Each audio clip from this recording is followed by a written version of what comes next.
Halo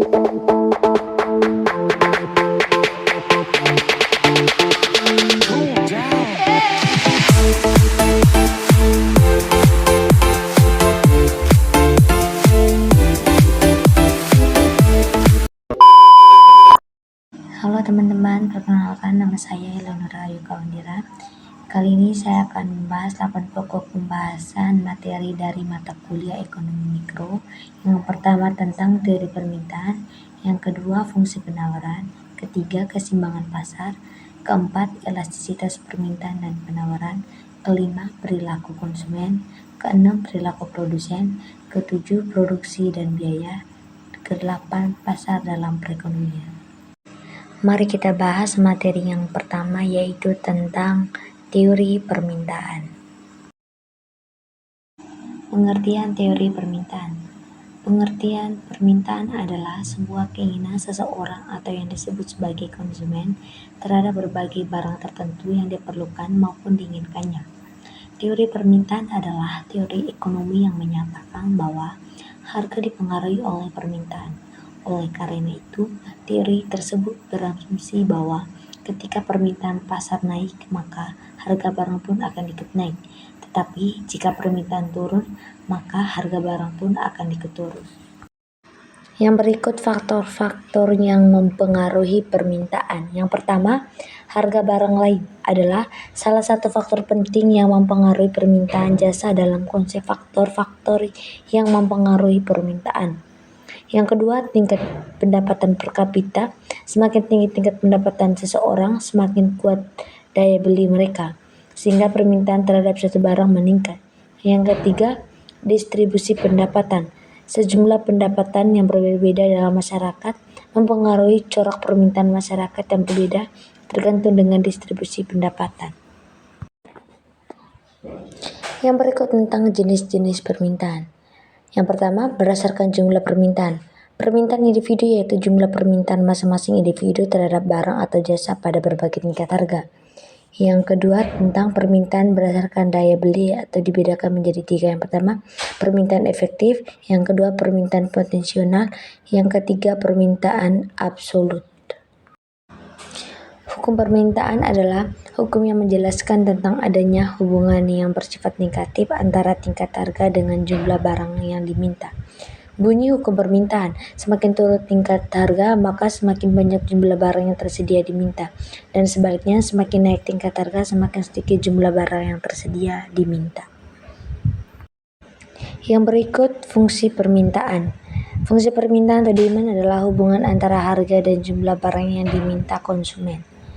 Fungsi permintaan menunjukkan bahwa harga barang dengan jumlah yang diminta menunjukkan hubungan yang berlawanan atau berbanding terbalik. Yang kedua, kurva permintaan. Kurva permintaan adalah grafik hubungan antara harga suatu produk dan permintaan konsumen dalam kurun waktu tertentu. Yang terakhir, keseimbangan pasar. Keseimbangan pasar adalah keadaan di mana kuantitas suatu produk atau jasa yang diminta atau ditawarkan pada harga tertentu berada dalam jumlah yang seimbang. Beberapa proses yang melewati untuk mencapai keseimbangan pasar adalah sebagai berikut. Yang pertama, produsen menyediakan barang sesuai permintaan. Yang kedua, keseimbangan permintaan dan tingkat ketersediaan. Yang ketiga, menyediakan stok barang sesuai permintaan pembeli. Yang keempat, terdapat pengendalian harga. Materi yang kedua tentang fungsi penawaran. Pengertian penawaran. Dalam ilmu ekonomi, penawaran tersuplai diartikan sebagai kesediaan penjual untuk menjual atau menyerahkan berbagai jumlah barang, berbagai tingkat harga, dalam waktu tertentu, dan keadaan tertentu. Penawaran juga dapat diartikan yaitu banyaknya barang atau jasa yang tersedia dan dapat ditawarkan oleh produsen kepada konsumen pada setiap tingkat harga selama periode waktu tertentu. Yang berikut tentang hukum penawaran. Hukum penawaran menunjukkan keterkaitan antara jumlah barang yang ditawarkan dengan tingkat harga. Dengan demikian, bunyi hukum penawaran sebagai berikut. Semakin tinggi harga, maka semakin banyak jumlah barang yang bersedia untuk ditawarkan. Sebaliknya, semakin rendah tingkat harga, maka semakin sedikit jumlah barang yang tersedia untuk ditawarkan. Yang berikut macam-macam penawaran. Yang pertama, penawaran individu. Penawaran individu adalah penawaran yang dilakukan satu orang penjual dan produsen. Yang kedua, penawaran kolektif. Penawaran kolektif adalah keseluruhan jumlah suatu barang yang ditawarkan di pasar. Yang ketiga, penawaran pasar. Penawaran pasar adalah jumlah barang dan jasa yang ditawarkan produsen pada waktu, tempat, dan satuan harga tertentu. Faktor penawaran. Yang pertama, adanya sumber daya yang tersedia. Yang kedua, faktor penjual dan produsen. Yang ketiga, harga. Yang keempat, harga dan ketersediaan barang. Yang keempat, biaya produksi. Dan yang kelima, waktu produksi. Dan yang keenam, kemajuan teknologi. Ketujuh, kebijakan pemerintah. Dan kedelapan, pajak dan subsidi. Kurva penawaran. Kurva penawaran adalah garis yang menghubungkan titik-titik pada tingkat harga dengan jumlah barang atau jasa yang ditawarkan.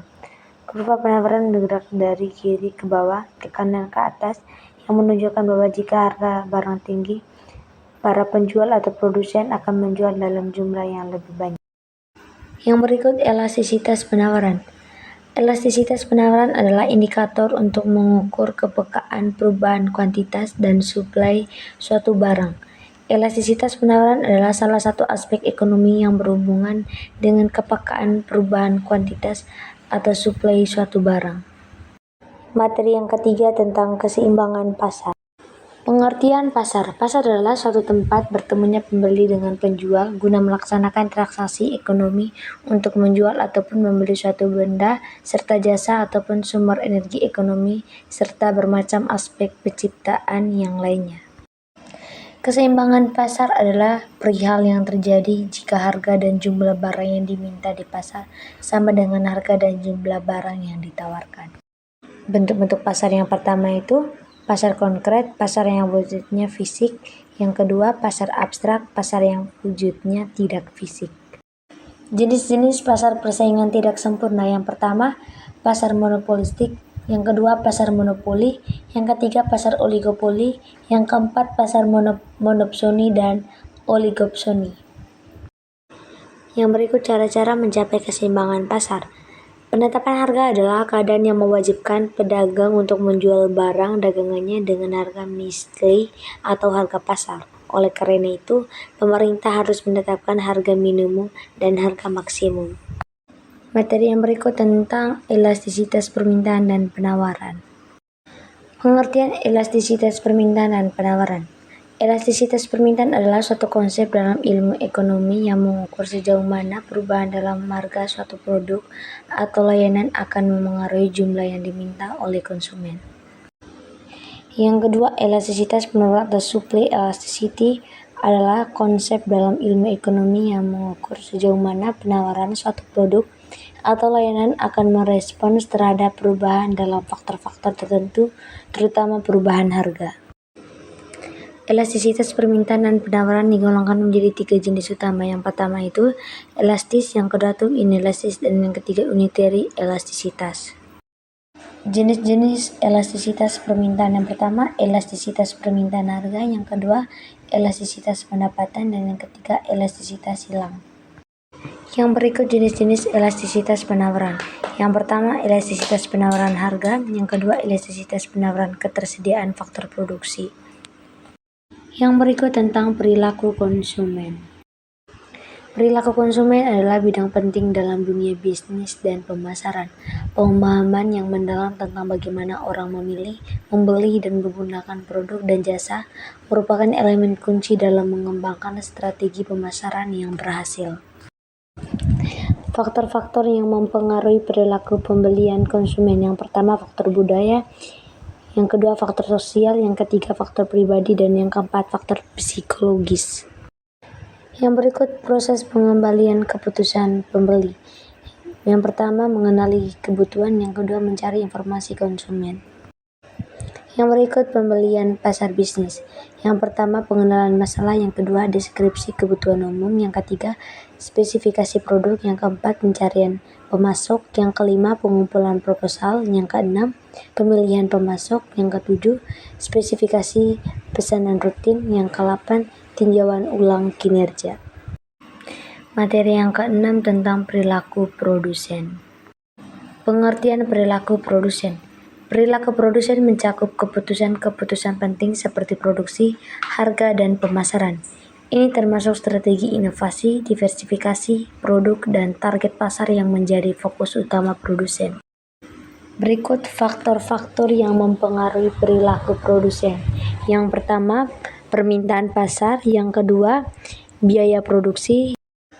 Yang ketiga, teknologi. Yang keempat, peraturan pemerintah. Dan yang kelima, tren pasar dan preferensi konsumen. Yang berikut perilaku produsen dalam konteks pasar yang kompetitif. Yang pertama, penentuan harga yang kompetitif. Yang kedua, produk inovasi. Yang ketiga, efisiensi operasional. Yang keempat, pemasaran dan diferensiasi. Yang kelima, respon cepat terhadap perubahan pasar. Yang keenam, kolaborasi dan kemitraan. Yang ketujuh, fokus pada kualitas dan layanan pelanggan. Yang kedelapan, pemahaman tentang persaingan. Yang kesembilan, manajemen risiko. Dan yang ke-10, fleksibilitas dan adaptabilitas. Yang berikut pengaruh perilaku produsen terhadap pasar. Yang pertama, persediaan barang. Keputusan produsen dalam merencanakan produksi dapat mempengaruhi ketersediaan barang di pasar. Yang kedua, kompetisi. Perilaku produsen turut menentukan tingkat persaingan di pasar. Yang ketiga, harga. Produsen dapat menentukan harga produk mereka yang akan mempengaruhi harga pasar secara keseluruhan. Materi yang ketujuh tentang produksi dan biaya. Pengertian produksi. Produksi merujuk pada proses menciptakan barang atau jasa dengan menggunakan sumber daya seperti tenaga kerja, peralatan, dan bahan baku. Tujuan produksi adalah menciptakan barang dan jasa yang memenuhi kebutuhan dan keinginan konsumen serta memaksimalkan penggunaan sumber daya yang tersedia. Terdapat 5 tujuan produksi dapat dijelaskan sebagai berikut. Yang pertama, memenuhi kebutuhan konsumen. Yang kedua, meningkatkan kesejahteraan masyarakat. Yang ketiga, meningkatkan efisiensi. Yang keempat, inovasi dan pengembangan. Yang kelima, memenuhi tujuan organisasi. Yang keenam, menghasilkan barang atau jasa. Yang ketujuh, meningkatkan nilai guna barang atau jasa. Yang kedelapan, meningkatkan keuntungan. Dan yang kesembilan, menjaga kesinambungan usaha. Yang berikut proses produksi. Proses produksi adalah tahap-tahap yang harus dilewati dalam memproduksi barang atau jasa. Faktor-faktor produksi. Yang pertama, sumber daya manusia. Yang kedua, sumber daya alam. Yang ketiga, modal. Yang keempat, teknologi. Yang kelima, kapasitas produksi. Yang keenam, pasar. Yang ketujuh, faktor ekonomi. Yang kedelapan, regulasi pemerintah. Yang kesembilan, perubahan lingkungan. Dan yang ke-10, kualitas manajemen. Pengertian biaya. Biaya adalah pengorbanan sumber ekonomis yang diukur dalam satuan uang yang telah terjadi, sedang terjadi, atau yang kemungkinan akan terjadi untuk tujuan tertentu.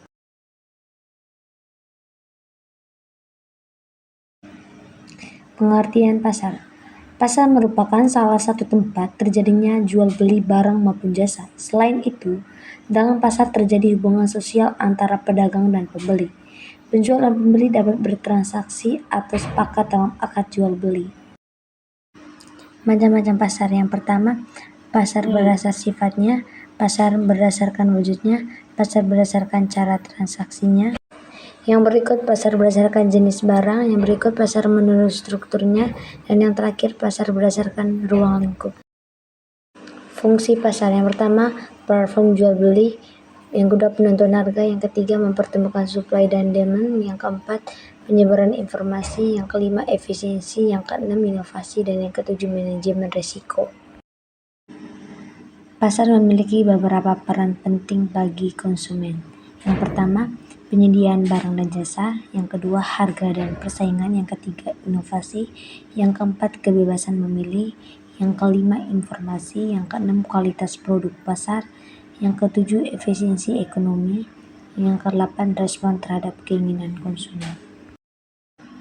Pasar memiliki peran sentral dalam perekonomian. Berikut adalah beberapa peran utama pasar dalam konteks perekonomian. Yang pertama, alokasi sumber daya. Yang kedua, mekanisme harga. Dan yang ketiga, pertumbuhan ekonomi. Yang berikut menciptakan lapangan kerja. Yang berikut distribusi pendapatan. Yang berikut inovasi. Dan yang berikut efisiensi dan fleksibilitas. Oke teman-teman, Akhirnya penjelasan materi dari saya sudah selesai. Semoga materi yang saya jelas dapat teman-teman mengerti dan dapat bermanfaat bagi kita semua. Saya Helen Nurayu Pamungkas, pamit undur diri. Terima kasih.